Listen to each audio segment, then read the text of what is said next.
Hello everyone, welcome back. This is Bhavna Puri and today we will talk about plant breeding. So, the topic is plant breeding.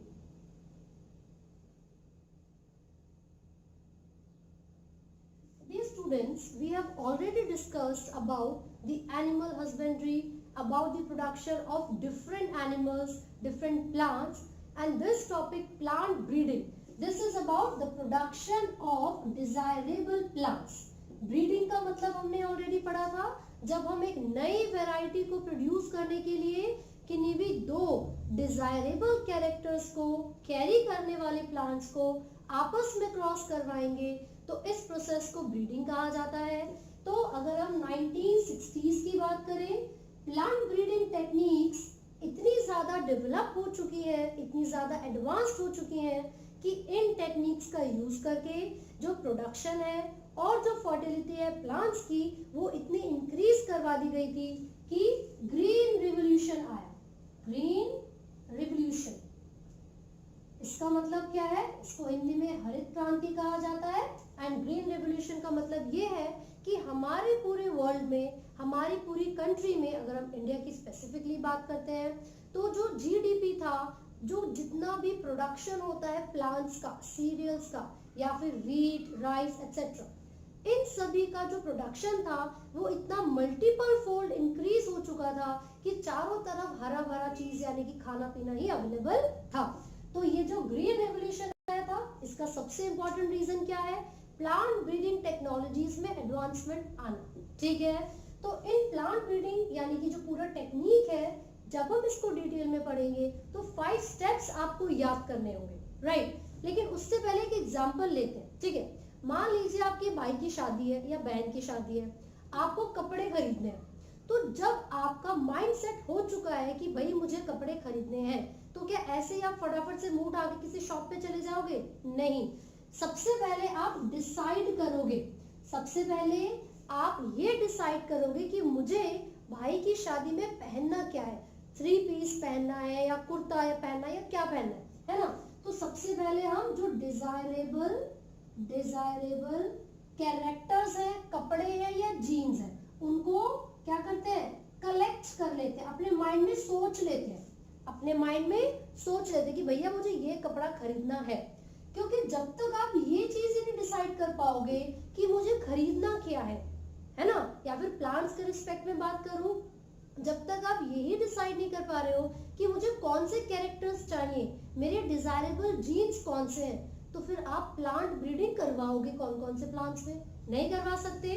तो सबसे पहले हमने ये decide किया कि मुझे वेरिएशंस लानी है, तो कौन से जीन्स की मुझे जरूरत है, राइट? तो फिर अब वापस कपड़ों पर आ जाते हैं। हमने ये डिसाइड कर लिया मुझे क्या पहनना है, ठीक है। अब दूसरी चीज आप क्या करोगे? भैया ये देखना भी तो जरूरी है कि कौन सी दुकान में वो कपड़े मिलेंगे जो मुझे चाहिए। सेकंड स्टेप क्या होता है? इवेलुएट करते हो। मम्मी से बोलोगे मम्मी वो शर्मा की दुकान पे मिल जाएंगे वाले कपड़े, तो नहीं वर्मा के यहाँ चलते हैं। तो आपने क्या किया? ये डिसाइड किया। सबसे पहले कौन से कपड़े चाहिए पता चल गया, कौन सी दुकान पर मिलेंगे ये पता चला। कैसे पता चला कौन सी दुकान पर मिलेंगे? जांच पड़ताल की, इवेल्युएशन किया। तो सेकंड स्टेप होता है इवेल्युएशन करना। थर्ड स्टेप, आपने जो जो कपड़े डिसाइड किए थे, जब आप वहां पर जाकर देखोगे, आपने देखा यार चलो ऑलिव कलर का ना मैं कोट ले लेता हूँ, ब्लैक कलर की शर्ट मैच करके देखता हूँ उसके साथ, या व्हाइट कलर की शर्ट मैच करके देखता हूँ। तो लगा लगा के देख रहे हो, ब्लैक शर्ट कभी व्हाइट शर्ट, तो उसका मतलब क्या? क्रॉस मैच कर रहे हो, है ना? मैचिंग कर करके देख रहे हो आप। तो यहाँ पर भी हम क्या करते हैं? क्रॉसिंग करवाते हैं। यहाँ पर भी अपने डिजायरेबल, अपने मन चाहे कैरेक्टर्स वाले प्लांट्स के बीच क्रॉसिंग करवाई जाती है। अब आपने तो ऑलिव के साथ व्हाइट शर्ट लगा के देख ली, ऑलिव के साथ ब्लैक शर्ट लगा के देख ली, देखी ना? आपने क्रॉस मैचिंग करके देखा, फिर आपके पास रिजल्ट आया, आपके पास रिजल्ट आया, भाई ये रहा ऑलिव विद व्हाइट, ये रहा ऑलिव विद ब्लैक। आपने देखा यार ये तो ब्लैक के साथ ज्यादा बढ़िया लग रहा है, ठीक है। जो आपका टेस्ट था, जो आपका रिजल्ट था, अगर वो बिल्कुल 100% सही निकला, तो आप क्या बोलोगे? बाकी भाइयों को भी वही सजेस्ट करोगे, चल भैया ये सबसे बढ़िया चीज है, तू भी ये खरीद। ऐसे तो होता है। तो जब आपका रिजल्ट पॉजिटिव आएगा, यानी कि जब दो प्लांट्स को आपस में आपने क्रॉस करवा दिया है और जो डिजायरेबल फीचर आप चाहते थे वही आपको मिल गया, बस फिर उस प्लांट को मल्टीपल टाइम्स क्या करवाओगे, ग्रो करवाओगे। उसको कहा जाता है कमर्शियलाइजेशन। क्या कहते हैं, कमर्शियलाइजेशन, कमर्शियलाइजेशन। ठीक है, अब यहाँ पर सबसे पहले प्लांट की हमने बात की। पहला पॉइंट होता है collection of variability, collection of variability, यानी कि आपने ये डिसाइड किया कि मुझे कौन कौन से जीन्स चाहिए, डिजायरेबल जीन्स को कलेक्ट कर लिया, कौन से कपड़े पहनने डिसाइड हो गया। ठीक है, क्यों, क्योंकि वेरिएशन ही तो बेसिस होती है। जो जेनेटिक वेरिएशन है या फिर जो जेनेटिक वेरिएबिलिटी है किसी भी प्लांट ब्रीडिंग प्रोग्राम की, जो रूट होती है, जो बेसिस होता है, वो क्या होता है, जेनेटिक वेरिएशन। क्योंकि हम वेरिएशंस लाएंगे तभी तो हमें नई वैरायटी मिलेगी ना। तो हमें क्या करना है, सबसे पहले डिजायरेबल जीन्स को कलेक्ट करना है, and this process is called germ plasm collection. What is germ plasm collection? इसका मतलब होता है कलेक्शन ऑफ डाइवर्स अलील और जीन्स। ठीक है, किसी भी सीड में या किसी भी प्लांट में जितने भी डाइवर्स अलील्स होते हैं उनकी कलेक्शन को जर्म प्लाज्म कलेक्शन कहा जाता है। तो भैया हमने डिसाइड कर लिया मुझे ये वाला प्लांट, ये वाला प्लांट ए और बी, इन दोनों के फीचर्स चाहिए एक साथ। तो मैंने वो फीचर्स कौन कौन से थे डिसाइड कर लिए। ठीक है, मान लीजिए वो दो फीचर कौन कौन से। एक तो मुझे चाहिए डिजीज रेजिस्टेंट, डिजीज रेजिस्टेंट, और दूसरा मुझे चाहिए लार्ज प्रोडक्शन, लार्ज प्रोडक्शन। ठीक है, ये प्लांट ऐसा था जिसमें डिजीज नहीं होती, ये प्लांट ऐसा है जिसमें प्रोडक्शन बड़ी हाई है। समझ रहे हो आप? तो इसीलिए मैंने डिसाइड कर लिया इन दोनों फीचर्स वाले प्लांट चाहिए। अब मैंने ढूंढा ये दोनों जीन्स, ये दोनों फीचर्स कौन से प्लांट में मिलेंगे।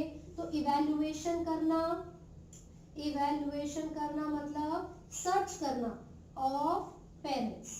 अब हमने उन दोनों पेरेंट प्लांट्स को इवैल्यूएट कर लिया है, सर्च में लग गए हैं, ढूंढ मचा दी भैया कौन सा प्लांट है जिसमें हमारे डिजायरेबल फीचर्स प्रेजेंट है। हमने उन प्लांट्स को ढूंढ लिया, और जैसे ही हमने उन प्लांट्स को इवैल्यूएट कर लिया, अब हमने करवा दी क्रॉसिंग।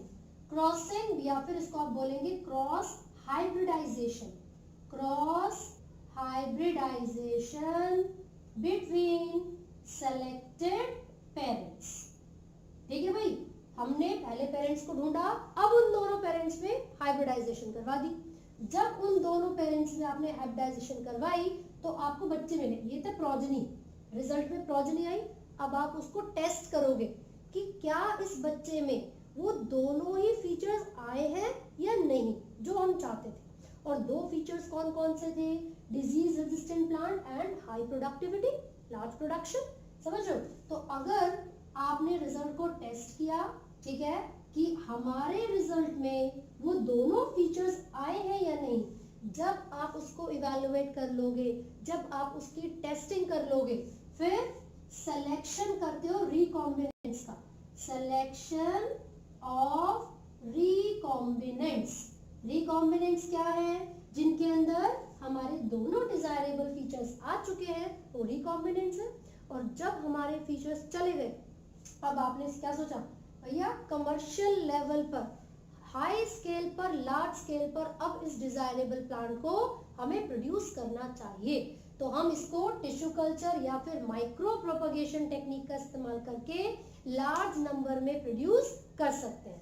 तो हमने ये क्या पढ़ा है, प्लांट ब्रीडिंग के स्टेप्स पढ़े हैं। सबसे पहला स्टेप कलेक्शन ऑफ वेरिएबिलिटी, जिसमें हम सभी डिजायरेबल जीन्स या फिर सभी डिजायरेबल कैरेक्टर्स को कलेक्ट करेंगे जो कि हम चाहते हैं किसी नए वैरायटी में या फिर प्लांट में। दूसरा, हम उन पेरेंट्स को ढूंढेंगे जिनके पास हमारे डिजायरेबल कैरेक्टर्स अवेलेबल हैं।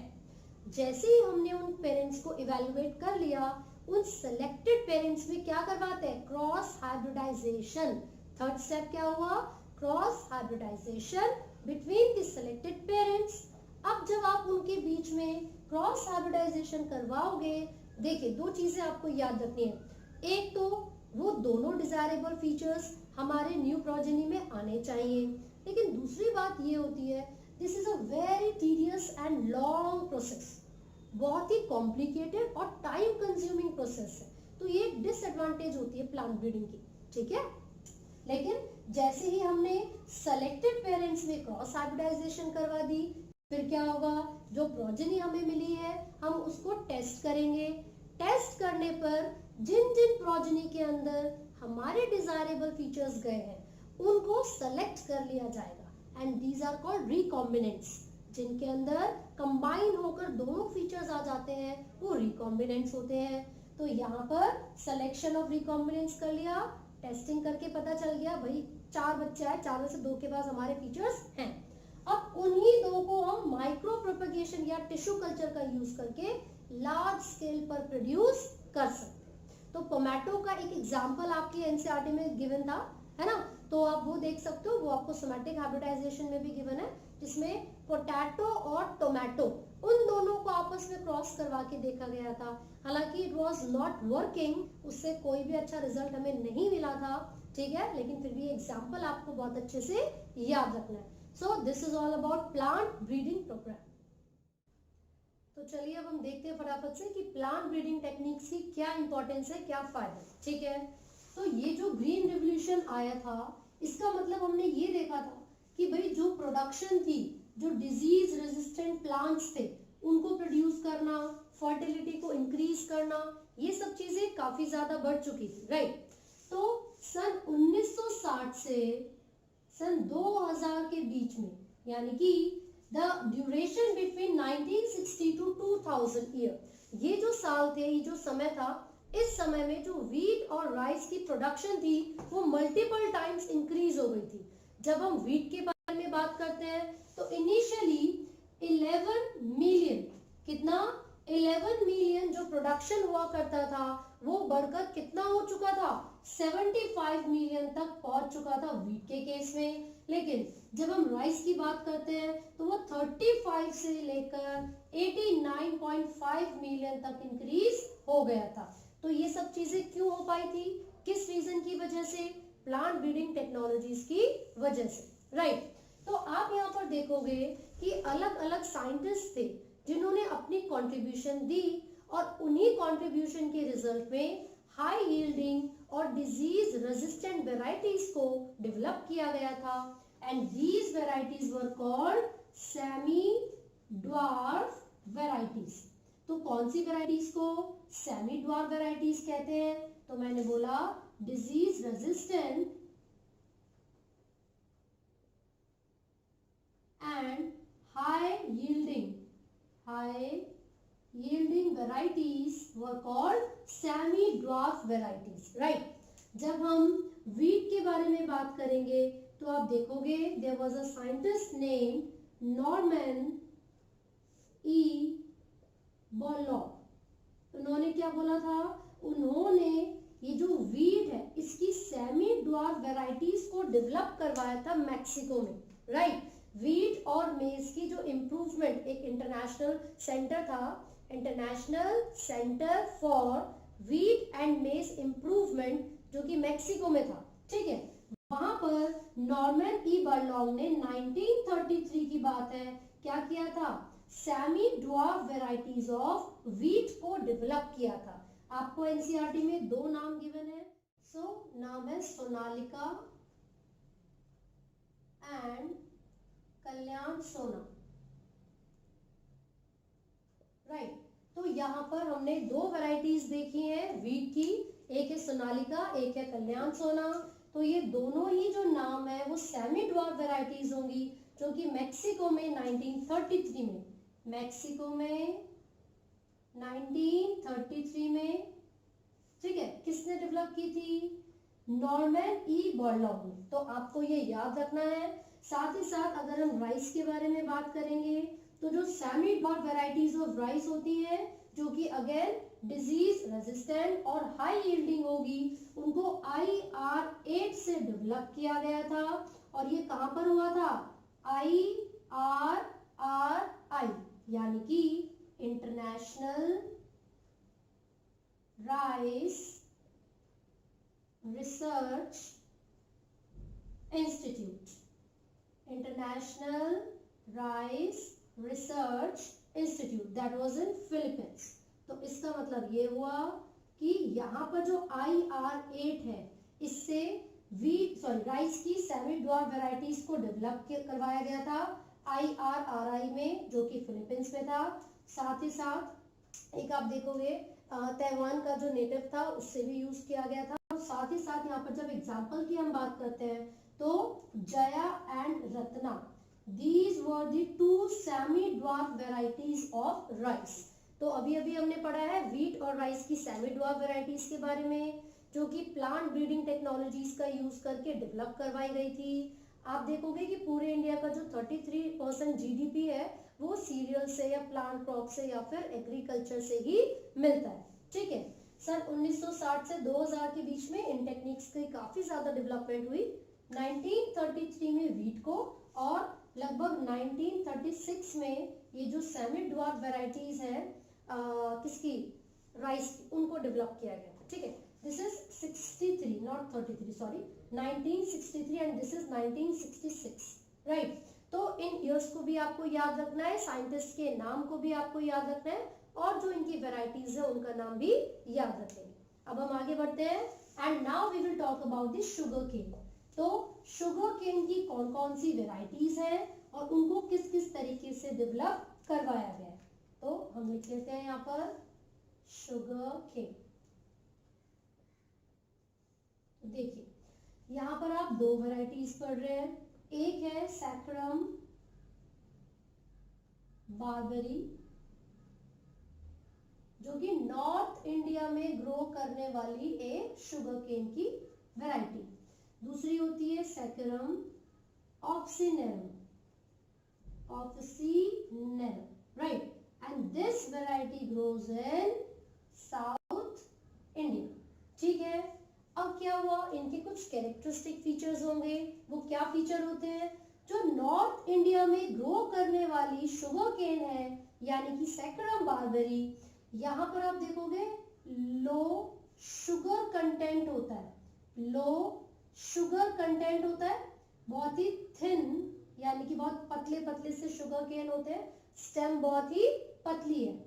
ठीक है, साथ ही साथ जब हम बात करते हैं नॉर्थ इंडिया के शुगर केन के बारे में तो आप देखोगे शुगर कंटेंट तो बहुत ही कम है ऑलरेडी, यहाँ पर बहुत ही पतली सी स्टेम है, यानी कि जो प्रोडक्टिविटी है, जो यील्ड है वो बहुत ही कम आएगी। यहाँ पर डिक्रीज मतलब बहुत ही कम यील्ड यानी कि प्रोडक्शन होगी, राइट। और डिजीज रेजिस्टेंट भी नहीं होती हैं ये वैरायटीज ज्यादा। जब साउथ इंडिया की वैरायटीज के बारे में बात करेंगे so they will have high sugar content, इनके अंदर जो शुगर का कंटेंट है वो ज्यादा होता है, बहुत ही मोटा गन्ना है यानी कि थिक स्टेम होगी और प्रोडक्शन भी बहुत ज्यादा होती है, प्रोडक्शन भी बहुत ज्यादा होती है। लेकिन एक बहुत बड़ी प्रॉब्लम है साउथ इंडिया में ग्रो होने वाली शुगर केन के साथ, वो क्या प्रॉब्लम है कि ये गन्ना नॉर्थ इंडिया में ग्रो नहीं हो सकता। This sugar cane could not be grown in North India. तो इसी रीजन की वजह से फार्मर्स ने इन दोनों वेराइटीज को आपस में हाइब्रिड करवाया।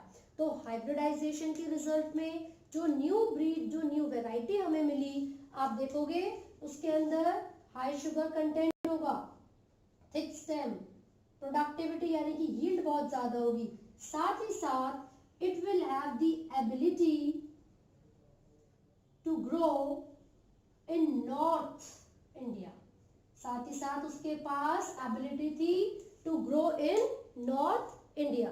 तो ये आपको याद रखना है, आपको दोनों वैरायटीज के नाम याद करने हैं और उनके कैरेक्टरिस्टिक फीचर्स को भी याद करने हैं। क्वेश्चन आपसे पूछा जाएगा कि फार्मर्स को शुगर केन की दोनों ब्रीड्स में हाइब्रिडाइजेशन करवाने पर क्या रिजल्ट मिला। तो ये तीनों एंड प्लस दिस चारों पॉइंट्स आपको उनके रिजल्ट में मेंशन करने हैं। ठीक है, now we will talk about millets. अब हम मिलेट्स के बारे में बात करेंगे। अब मिलेट्स में क्या आता है, कुछ सीरियल जैसे कि ज्वार, बाजरा, राइट। हम यहाँ पर एग्जांपल लिख लेते हैं, we are talking about millets. तो जैसे कि जो हाइब्रिड है, हाइब्रिड ऑफ मेज, ज्वार एंड बाजरा, ठीक है, इनको डेवलप करवाया गया था बाय वेरियस फार्मर्स। अलग अलग किसानों ने जो मेज, ज्वार और बाजरा है इनकी अलग अलग हाइब्रिड को डेवलप किया था, और ऐसा इसलिए किया गया ताकि ये जो न्यू वेराइटीज हमें यहाँ पर डेवलप होकर मिलेंगी उन वेराइटीज को डिजीज रेजिस्टेंट बनाया जा सके। बट सबसे इंपॉर्टेंटली जो पॉइंट आपको याद रखना है, वाटर स्ट्रेस रेजिस्टेंट बनाने के लिए, वाटर स्ट्रेस रेजिस्टेंट बनाने के लिए इन ब्रीड्स को, क्योंकि पानी की कमी होने पर काफी ज्यादा प्रॉब्लम्स आ जाती हैं, जो सर्वाइवल है वो बहुत ही डिक्रीज हो जाता है, कम हो जाता है, ताकि ये प्लांट्स आसानी से वाटर के स्ट्रेस में भी, ताकि ये प्लांट्स आसानी से वाटर के स्ट्रेस में भी क्या कर सकें, सरवाइव कर सकें। इसीलिए फार्मर्स ने इन सभी की हाइब्रिड को डेवलप करवाया था। सो this is all about the plant breeding and the importance of it.